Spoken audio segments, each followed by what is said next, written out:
Hi everybody, it's me, Tascha Sciarone, your resident art historian, with my lovely and beautiful sister, Nicole Sciarone, the art theorist, and the sister most likely to throw me down the stairs. Because she has. In the We past. were younger. Much younger. So we're here in Nicole's lovely home and we're sitting on her new beautiful rug. We're on the floor, which is I think important to establish. We are speaking from the floor. Yeah, we're formally grounded to talk today about formalism. Yes. Okay, so like I already said, today we're going to talk about formalism, and we're still in the part of art theory and philosophy that is before the 1890s. We are now currently in the 21st century, so this is 2026. Most people have had a little bit influence on this, and this is why we're also going through it, because Nicole, you're also an autonomous visual fine artist. Yeah, okay, sorry, tell me. It's just fine art. In Fine Dutch, it's directly translates to autonomous visual art. But in English, you just say fine art. Okay, so you heard it here as well. Translation is also an art form, and you can't just say, oh, autonoom beeldende kunst is autonomous visual arts. I do like how it's phrased in Dutch, though, because it's much clearer, like, what it entails. Because a lot of people throw, what's fine art? Do you then have coarse art? It's a very dad joke that gets made a lot to me, especially, like, by cab drivers and stuff like that. You get cabs? In Ireland and Scotland, yes. Yeah, because that's where you did your second study in art Yeah, theory. That's where I did my master's in contemporary art theory. Yeah. Nicole Sciarone, who is an art theorist and a practicing artist. And she brings a particularly relevant background to today's topic. She holds the degree we just talked about, in fine art, from the Willem de Kooning Academy in Rotterdam. So, Nicole, are you ready to have your worldview not shattered again after our first episode? Yes, but I'm excited for the back and forth that will come out of this. Yeah, because we're actually going to get into music and not visual arts. My weak point is music. I know, I feel very uneducated when I go see a contemporary ballet and I'm like, oh, I'm not educated enough to understand this. I was more thinking about music in general, since my partner is very much in the music world and takes me on historical lessons frequently to give background to the significance of certain genres of music. So this is very much music is out of my depth. I love this for you because mine makes me learn about fractal theory and maths. I just learned about geopolitics, constant 24/7 news, and the history of different genres of music. So tonight, Very niche. Tonight you will be able to bring him a little bit of niche music. I will mention it, and then he will probably take me on a history lesson.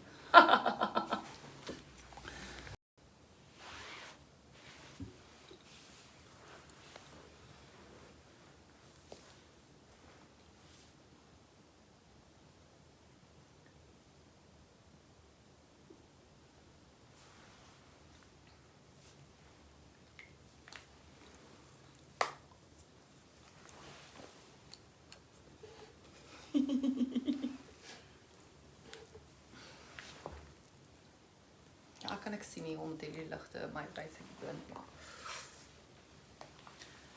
Recording? Yeah. Okay. Okay, so today we're talking about formalism. Nicole, did you know that one of the fiercest and earliest advocates, the music critic Eduard Hanslick, was so despised by Richard Wagner that Wagner supposedly caricatured him in the Meistersinger as a petty, rule-obsessed critic Beckmesser, a whole operatic villain, just for saying music should be about music. I didn't know the specifics of it, but I knew he got petty about an art critic. Just Wagner. Yeah. And Wagner is the Rise of the Valkyries. He is the drama. Can you tell the listeners what formalism is before? First? Okay, I can. The biography and background of Hanslick and formalism. To understand formalism, we start not in a gallery, but in 19th century Viennese concert hall with Eduard Hanslick. He was the most powerful music critic of his age, and in 1854 he published a manifesto called On the Musically Beautiful. 1854. Yes, so we're 1854. like 130. One more time for the listeners. 1854. Yeah, so we're looking at only at theories from before 1890, because after that we enter modernity with the big M, and then a lot changes, especially after the Second World War. And we are talking about all these four old theories, within quotes, because this informs most people's understanding of art, and most people are 70 to 80 years behind the current academic debate. General public, yeah. The general public. If not more. Yeah. So this also is for like doctors. Get a young doctor. They know more than the old doctors. They just don't have the experience of the older doctors. Get both. Get both. Okay. Better healthcare. So his core argument was radical for the time. Music is about nothing but itself. Its content is tonally moving forms. It doesn't tell stories or express specific emotions. It's a pure abstract art. Nicole, hearing that as an art student, the idea that the artist's intention, the narrative, the historical context are all irrelevant and external factors, what is your gut reaction? That is true, but only for the first time you encounter an art piece. Like, Yeah. that's very important when you're experiencing something for the first time. And based on that experience, you will decide to engage with the art with more or not. But the engagement will happen. The history, the context, everything surrounding the creation and the make and the reason around the art is of importance. Okay, so then you're saying like that's the first step of enjoying an artwork, is being moved by its formal elements. Sure. I wouldn't phrase it that way, but yeah. Okay, so Hanslick, he championed composers like Brahms and savaged Wagner for adding drama and extra musical ideas. He was drawing a line. True art is self-sufficient. So now, Nicole, you're trained in autonomous art. How much of this Hanslickian spirit do you feel was embedded in the philosophy of your program? Were you encouraged to create self-sufficient worlds? Yes. But also you need to make the decisions of the pieces that you make based on the history of the medium that you use, because the historical context of it is also important. Yeah, so you're getting into the next episode, which is where we combine formalism and expressionism and all these theories together, because technically your art school is at the forefront of academy is at the forefront of what's going on, actually. So we're here in 1854 still, but your school was in the 21st century. So I'm going to give you 7 points of what formalism is, and I want you to, just interrupt me when you think I'm not saying anything clearly or whatever. So first he says... Can you repeat that? Sorry, continue. Please interrupt me. The essence of music is formal, not emotional. Hanslick argues that the content of music is nothing but totally moving forms. Music's beauty resides in its structure, melody, harmony, rhythm, not in any emotions it might evoke or represent. He famously stated that music has no subject matter beyond the notes themselves. Music and art is there to move you. It invokes emotion within you. Like, even if you don't want it to evoke, it will, because it stimulates the senses, specifically with music, with what you hear. Like, it will happen regardless. Do you think there's art forms and there's specific artists that try to be as formalistic as possible? I mentioned this before, but like, for example, Tool, which is math metal, which is very formal in how they approach in making music, but it still evokes emotion and feeling and has a concept and an idea behind it. Yeah. Most of it based on the formalistic elements of creating the sound, but it's not just that. Yeah, and he's a critic, so he's not actually making this art. So I would say the formalism elements that he mentions are used to create art. Each artist creates their own rule book or how to create works and what is important and what steps to follow. Hanslick says no, because music is autonomous. Music is a self-contained art form that should be understood and judged on its own terms. It does not depend on or refer to anything outside of itself, not stories, emotions, nature, or moral ideas. This makes it the purest of the arts. Sounds so stupid actually, because like what do you Greek tragedies, like operas with ballet in it or singing, they all tell stories. Hanslick hates operas. I love operas. Also love me some Wagner. So I obviously don't like this man. Or we disagree in our artistic choices. Yeah, because in enjoyments. Formalism is just a lens in how we can look at art, whether it's good art. Because with another sister we looked at what's the difference between art theory and art critique. And he is creating this lens to how do I build that this is good art. Yeah, okay, so they're trying to judge what makes art good. Yeah, and he says it's not about the virality of it. But we don't live in a vacuum. Nothing is created in a vacuum. Nothing is autonomous or stands aside from anything. Everything has an intersectionality where they come together. Yeah, and that's what... Yeah, that lacks that. This is such... It's not even... It's one-sided coin. It has two sides, so... Yeah. And this is the 19th century. We're looking at the old framework that still inform how a lot of people think we should think about art. So he also says, thirdly, that form and content are identical. In music, the form, the arrangement of sound is the content. There is no separable message or story being conveyed. A Beethoven symphony is its structure of sound, not a narrative about struggle or triumph. So what you already said, like, what about tragedies? That's bad art, or that's not music? Or there's no music in them necessarily. Well, he says the more you have to add to it, the worse. Like it's crutches, everything else. But I once took our little sisters to, when they were little, to a ballet. And it was like supposed to be a modern retelling of Beauty and the Beast. It was not selling well, so we got the tickets for like 10 euros. And did you go with us? We did go with you. It's where the heroin addiction. Yeah. And she slept with a lot of men, and it was very weird. It was so weird. Like I felt so... To be fair, we don't go to a lot of ballets or anything like that, but the modern interpretation of that, going with your younger, very impressionable, like 13 and 12-year-old sisters thinking, oh, Sleeping Beauty, we're gonna love this all together, and all coming out slightly traumatized. Yeah, but you wouldn't... I mean, it's a good piece because it evoked us and moved us and had a lasting opinion that we're still talking about it.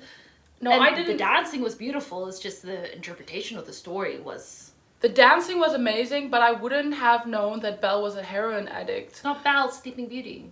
Was it Sleeping Beauty? Okay, like that the main female Disney princess type character. She slept because of the heroin.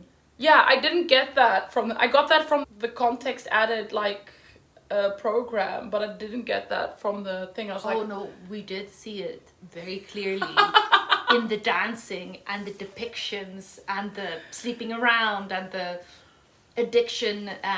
Yeah, no, that's the problem why we're so traumatized by it, because it was so visually clear what was happening, and we're like, this is not Sleeping Beauty. I was just like, I'm so uneducated, I do not understand any of this. I was like, music and the opera is apparently, I'm not... Well, you don't really move in that circles enough to really understand. You dip your toe in every now and again. Yeah, but and then he said music is not expression. In this ballet it was supposed to be expression. Oh, so much. While music might stimulate feeling in the listener, it does not and cannot express specific nameable emotions like love, grief or joy. The composer's emotions during creations are irrelevant to the musical work's value.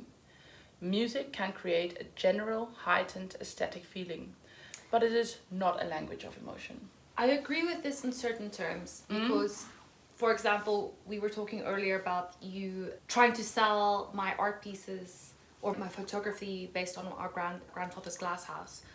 And you have a very fixed own personal experience with this space. So when people are like, oh, this reminds me of this, you were like, actually it's this. Yes. That's a good example of like my intentions with the work is to form a connection with someone that's no longer there, and building up a connection that might not have would have been possible in reality because our grandfather has passed away. But these other people always project their own experience onto it. So it doesn't matter how emotional or how much imbued family history there are into these pictures. Some people would only choose to engage with the photographs with their own projection onto photographs. Yeah. So it's purely just the form and what it invokes in them. Then you have other people that view art that wants to know more and is more interested in what lies behind it, because why do they like it? I want to know everything about it.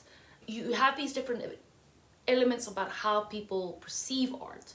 So within this formalist setting that you've explained now, that does happen, and that is a very important part, but that's only the first layer. Yeah. You know, there's more to it. And if the artist decides to never evoke that the reason why they made this artwork was because they were grieving a death of a loved one, or a pet for that matter, if they decide to not share it with the public, then you can't interact with that, but you might still feel it within the work, or might completely not, because everybody has their own experiences and lenses in which they view art. Yeah. And experience anything visual or sound based. Yeah, and so to get into the fifth point of Hanslick is that he had a lot of critique of program music like Wagner made. Hanslick championed absolute music, so instrumental music without a program or text, and was a fierce critic of composers like Wagner and Liszt, who wrote program music aimed at telling stories or painting pictures. He saw this as the corrupting music's pure abstract nature with extraneous non-musical elements. Honestly, he sounds a bit autistic.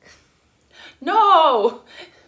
In the sense of he has a view of how he looks at the world, and there can't be no other interpretation. Okay, so I'm still gonna say let's not talk about stuff like that. You can cut that out. No, we'll keep it in because we both have experience with autism and ADHD and neurodivergency within our own personal lives and our people around us.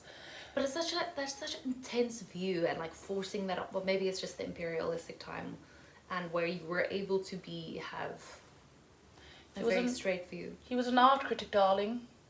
Well, music critic. And then number 6, the arbitrary connection to extra musical. Any connections we make between a musical passage and an external idea like a storm, a battle, a feeling are subjective and arbitrary. True musical appreciation requires focusing solely on the internal relationship of the sound. Which sounds exhausting to me. Like, I'm not allowed to have my thoughts and feelings. Yeah, people don't exist in a vacuum. Yeah. Like, you can be transported through music and be completely sucked into the sound and the world that is being created visually. So music or even art can transport you in that way, but still nothing exists in a vacuum. There is continue. Nothing is in a vacuum, because that is actually like formalism is a lens that is used that was also very heavily critiqued. And we have, since the 1800s or in the 19th century, since this idea, and a lot of the things you're talking about as my sister who has the most art education. So you already are taking it a few steps further. And I forget we're still 1945, 1845, sorry. For Hanslick, purely instrumental music represents the highest form of musical art because it's the most free form contamination by words, images, or concepts. Vocal musics or operas is inherently less pure because it is tied to text and drama. In summary, Hanslick's formalism presents as an abstract, self-sufficient art whose meaning and value are found exclusively in its audible form, demanding an appreciation detached from emotion, narrative, or any external reference. So what I first want to say here is one of the biggest critiques against this was like, no, you can also use this lens to look at visual art. The Netherlands had a lot of public art of this one artist from this period, the early 1900s, that is purely formalism because it changes every time you walk around it. And so that's also like formalism, that it's just purely about like the artwork itself is the artwork because how the artwork looks. or is, or sculpted by its medium. But the medium also has a history and a social political connotation to it. So like, once again, not in a vacuum. Mm-hmm. Like, that's the other question that I was going to pose. Like, does this art critic say that where you listen to the art, does that have an influence or of how pure the art is? If it isn't played in a concert hall, but in the local tavern or whatever they had it in Or the 1945, subway, like they've done a few times. yeah, does that take away from the pureness of that art? Yeah. But the way that you interact with that art is much different when you listen to it in a bar, or you go to an auditorium where you sit and just listen to the music, and there's nothing, well, there's And logic pay to- 250 euros. yeah, to experience it. All these things have influence on but how you experience it and how it gets valued. Yeah. So there isn't like a significant. I think what he's saying isn't possible. Like, a lot of the things that he's saying to a certain point is like, yes, that does play a big role, but then purely being that and only that, even artists that try to work only on, once again, math metal tool, that it's more about the complexity of just the notes and the rhythms and stuff. You still have a visual album, a cover that you choose. It's still in a specific time that it was brought out. Yeah. Like, no matter how formalistically you approach making art, everything surrounding it affects the way that you view it and how you experience it. Yeah. For example, us sitting on the floor here looking at some of my art pieces, it's in the lounge. The way that you're interpreting it is much more intimate in a more, let's say, casual setting. Whereas if it was hanging in an empty space with white walls, you would also look at it differently. Well, black and white photography looks also a lot different when it was hanging in your room at our parents' house compared to how it looks in your house now that has a lot of mid-century modern elements in it. So we're gonna go fast forward to early 20th century London. Two art critics, Clive Bell and Roger Fry, take this idea of formalism and runs with it. And they try to defend post-impressionistic paintings. They coined the term significant form. They argued that all true art shares is a powerful arrangement of lines, colors, and shapes that provoke an aesthetic emotion. The subject is irrelevant. You would be moved by a Cézanne still life or an African mask without knowing its cultural context. So at least there's emotions attached to this time. It's allowed to produce. Yeah, so here they do say you would appreciate an African mask, whether you know what ceremonies it's used for, or if it's reproduced in He Who Will Not Be Named, or stolen in his artworks. Or painted into Western artworks, yes. That you would still appreciate the lines and the forms outside of the context because it is the significant form of the lines and the colors is perfect. Bell and Fry, they said that you do get an emotional experience from and almost a glimpse of a higher reality when you look at an artwork that has significant form. That's formal elements are beautiful. That they say it's not a cold theory or like you just now said it's almost like rigidity in it when Hanslick said it. It's formalism with a mystical heart. But here's a practical question from an art historian to an artist. How do you, in the studio, negotiate between this formal, autonomous quality and the inevitable content, the ideas, references, or personal impulses that also want to enter the work? Is it a battle or a collaboration? Well, sometimes it's definitely a battle. But it's mostly a collaboration because obviously in the mediums you choose, the colors that you choose can have a significant influence just here by your own preference, but you can also specifically choose them because of the historical and political or cultural background that it has. Yeah, because if you choose like plastic resin to make a sculpture compared to Carrara marble, it's saying something. It's impacting the way... The medium that you choose does have a message, like social, political, cultural, historical message attached to it, and that also is very loaded within your work. Yeah. Even if you choose to ignore it, it's still there. Yeah. Like if you decide to crochet a piece of artwork and you don't know the history of crochet, people will look at it from different perspectives. People will see it as women's work, and some will see it with the a rich cultural history that's attached to it over multiple cultures. And some people will just remember it as that one trend in 2016 where everyone where they crochet bombed everything. Yeah. Yeah. So let's quickly start defending formalism here, yeah? Let's defend it. You can defend it. Where does formalism as a lens get it absolutely right? What is its indispensable contribution to how we make and look art? So I want to say where it is important to look at this, like we need lenses, and lenses are never ever, I almost said it in Dutch or in Afrikaans, nooit. Lenses are never the end all meet all. Always when you come into the world, you use a lens to highlight something. For example, me and my partner usually have the same conclusion, but we use different lenses to get to that. He comes from natuurwetenschappen, like the sciences, and we both have very different ways of looking at applied sciences. Yeah, applied sciences. Well, he was studying to be a rocket scientist. That Applied one. sciences. But we do get to the final conclusion together, even though from wildly different lenses. Yeah, me and my partner as well. And you need a lens to build your argument, because you can't just say... I understand what you're trying to say. I think maybe a good summary for this is that formalism is a lens, and a lens we use to help understand the world, just like you have like Plato or other like philosophers and stuff.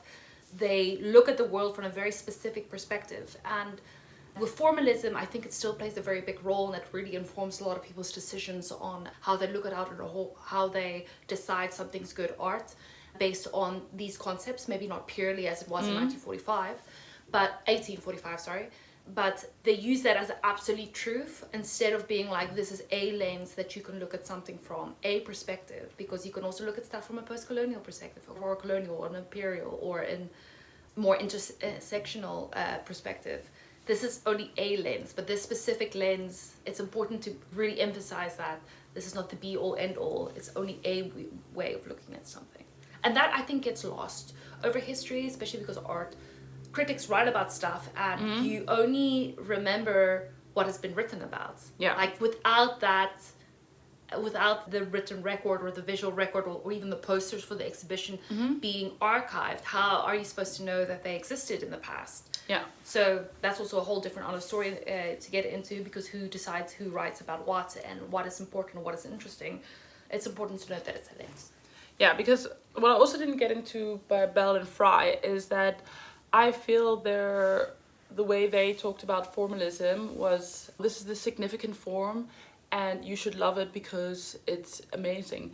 But they were a group of writers and artists, and I can't remember the group's name, but they literally, their whole thing was like, oh, we're bringing post-impressionists to the UK, and they didn't get it like a warm response, but they literally like emotionally bullied people into loving post-impressionism. Like they were just like, oh, you haven't heard of this? You idiot. Like, yeah, but they're playing on insecurities and snobbery and classism. And it's also in that same time period was when we had like the English aristocracy that didn't have enough money, that were importing brides from the US who's had really rich daddies. Winston Churchill's mother is one of these. I think they call them penny princesses or something. It's a little bit of a derogatory term, but like the American wealth is buying into English aristocracy. They're buying legitimacy through their wealth, cultural legitimacy. And I also think that this plays in how Roger Fry and Clive Bell, they were in this group that was like, okay, if you write something, I will promote your books, to a wider audience. And if I create an exhibition, you will promote it. Because they were earning money from selling. Yeah, so it was just a very elaborate marketing. Marketing, yeah, but also sounds a little bit con artisty. Like, I'll tell you this is good art if I tell you deciding who. And I don't know gets to decide what's good. So if you get. And they all met at Cambridge. They were all in cahoots. So that was something that I didn't like. Like, context-wise, and even though formalism should just go about, you know, the Yeah. inherent artwork, they definitely... Which is the social, political, and cultural background of the time played a very important role in how they formulated this new version of finalism for their own gain. And most people only love, like, they're like post-impressionistic artwork. Like, even in the Titanic, we know that Rose is really well educated and smart because she has Degas. She bought some Degas, and her partner is like, oh, what, you know, crappy artists did you buy? But now with hindsight, we know, like, oh no, she's smart, she's well educated, she's well rounded, she had all these Degas, you know.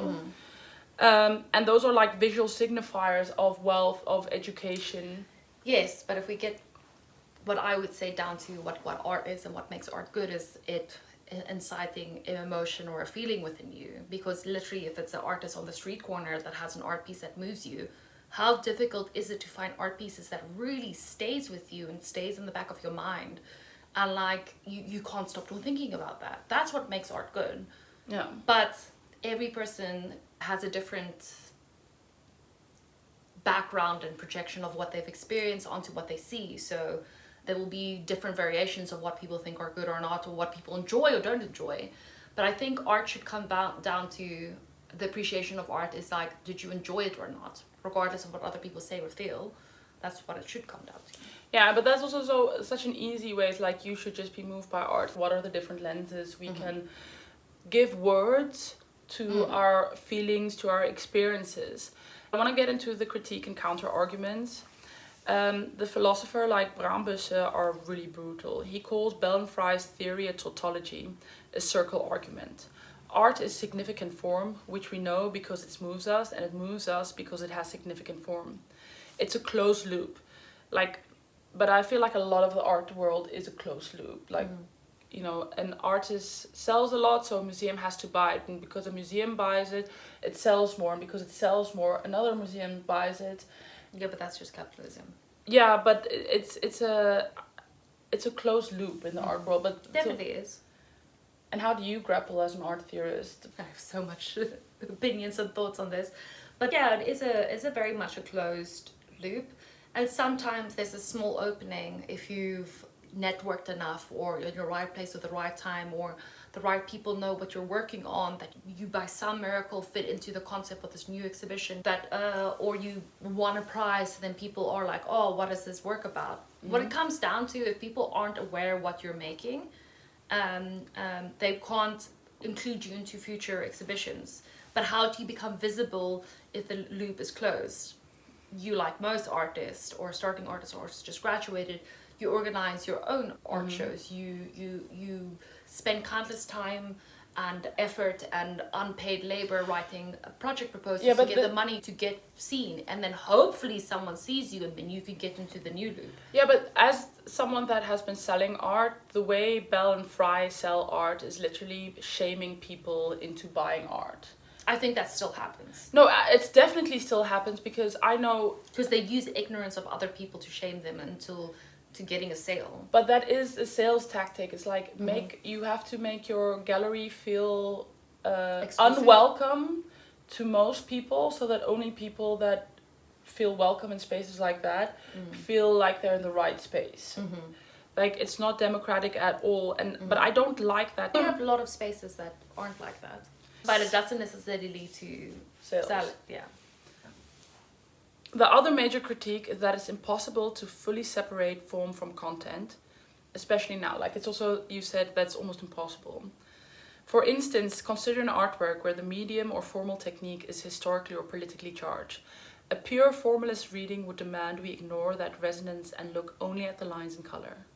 Does that feel like a responsible or complete way to engage with art that exists in our social world? And we already extrapolated on this. No. Not at all. Like, and there's then context, there's history, there's cultural and social political, there's climate, political climate when it was made or not made. Like, all of this plays a role into it. Yeah. So you can't really truly actually see art as art pour l'art. Well, no, but your first impression is always just what the art is. So that does play a role. Like that is what pulls you in, that puts you off into hating something or loving something or being confused by something, is the art just being its art. And you can choose to engage with it or not. Most people don't necessarily choose to engage with art, but maybe one art piece in the whole museum, they're like, I need to know more about this piece. So it's important what art looks like and how you read it and what you see, because that has that is your first impression. Okay, so we will say then the good thing about formalism, or understanding art through formalism, is that it's like the first handshake, the good impression. But like, I do think because this is so extreme, like the first one and the second two being so problematic, is that I come from a conceptual art academy. Like they literally forced us, because of the spaces and the lack of studio spaces, to come up with more conceptual art. So for me, a lot of the art pieces I made are ideas. They never come into fruition because the idea is so good. But if you don't have time, if you then have to be forced to make your good idea into art, you didn't have time to visually experience or experiment with the visual side, so they might not weigh up. And I've seen that a lot since 2014. A lot of the exhibitions I've seen over a 10-year course after that is all being very conceptual, and nothing pulls you in. You go to the artwork and it's like, this is terrible. This is like really, really mundane. And then I forced myself to go read what it's about, and then you're so fascinated and so grappled, and then you understand why visually it looks like that. But also at the same time, that could also make it inaccessible to a lot of people. So it's also, who are you creating art for? Yeah, and that was also an issue I remember from that time, that you were talking about being educated until the wrist. That, for example, Russian art schools, you first have to be able to sketch everything perfectly, like 16th century artists. That's too... Yeah, but like that really old 16th, 17th century type of art school, you first go reproduce the great masters. And also in China, this works this way as well, that you're only an artist once you can exceed the masters before you, and then you're only allowed to add. And I mean, that's also an academic way of speaking. Not the art academy that I went to now. Yeah, that you say like, okay, we build, and then only I add, because that's also how you write an academic test. You take in all the information, put it through a lens, and see if you can build a little bit further. It's never just like, oh, I just create something out of nothing. And I remember you saying in that time, like, oh, it's so conceptual here. So the first time you create an artwork, it doesn't always translate for your classmates and stuff to what they physically actually can create. And that also sometimes impedes like the true... No, I think that what I'm trying to say is, like, let's say the concept is like this really well thought out, lots of theory, the history, the context, the intersection, everything is there. It's an amazing idea. Just presenting the idea itself is the artwork by itself. And sometimes you do have to present the artwork. So you either have to create it or present it as an idea, and that's a decision you make. And if you spend the majority of your time developing it intellectually, and then in the last hour decide to make it visually, where's the steps that you put into it conceptually being put into it being visually? So it's like you should be putting in the same amount of effort visually as you are conceptually. So it needs to be developed. So your first physical making of something doesn't mean that's the right depiction of your concept.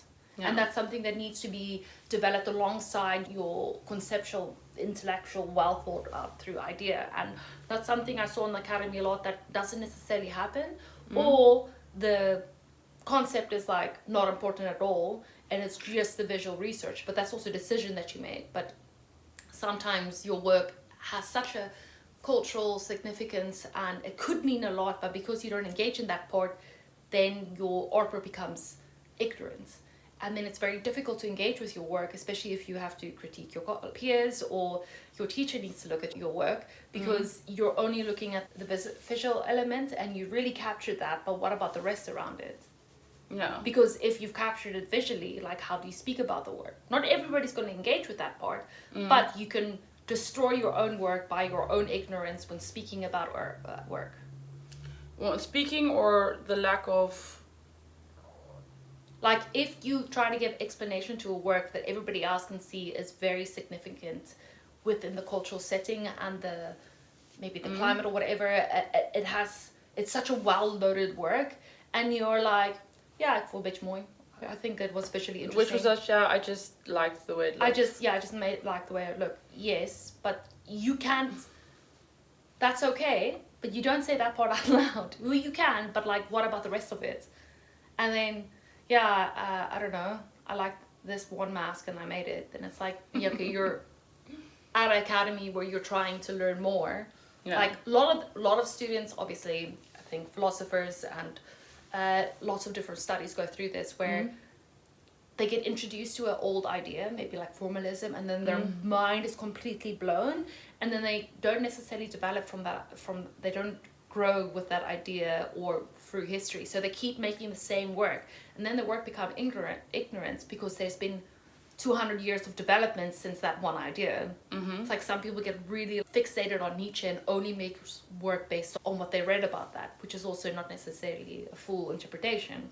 Like, I'll stop now. I think this is very interesting that you're saying, because this was my question, and thank you for explaining that to me. I want to ask the listeners now. For you, our listeners, Nicole has been wrestling, now we're here with this. Is formalism, the idea that we should judge art only by its form, still a relevant ideal, or is it a nostalgic relic? Can you or should you separate the brushstroke from the biography, the composition from the context? We want to know. So please send us an email at the Salon@gmail.com. The Sciarone, Sciarone, Salon, Salon, @gmail.com with your thoughts, and we'll read a selection in our final episode. And the next time on the Sciarone Salon, get ready for a clash of the titans. We're going for the synthesis. Can formalism and emotional expression possibly coexist? We'll drag Nietzsche into the mix. And my wonderfully pragmatic sister Bianca will be here to mediate.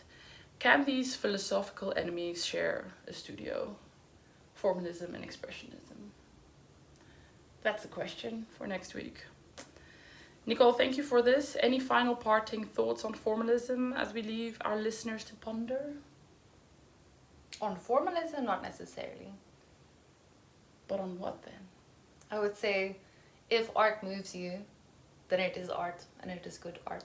And if it stays with you and you're really like blown away by something, or just really can't stop thinking about it, buy it, get it. Doesn't matter if it's from a street corner or from a gallery or anywhere. It's so difficult to be moved by something, and something that really stays with you. So art is whatever you choose it to be, as long as it evokes something in you and makes you happy. Have more art in your life. That's what I'm saying. We have so much art in our life. And let yourself have more art. And don't think that other people won't think it's good, because the only person that it's important to that it's good is you. But now we're getting into self-esteem and self-identity. No, I'm just saying, if you see something you like, just get it. That's also true. Yeah. Okay, so everyone rate and review the Sciarone Salon wherever you get your podcasts. Rate us if you stand formalism and its pristine beauty, or if we change your mind about what matters in art. Tell your friends, tell your family, tell your local art critic. Until next time.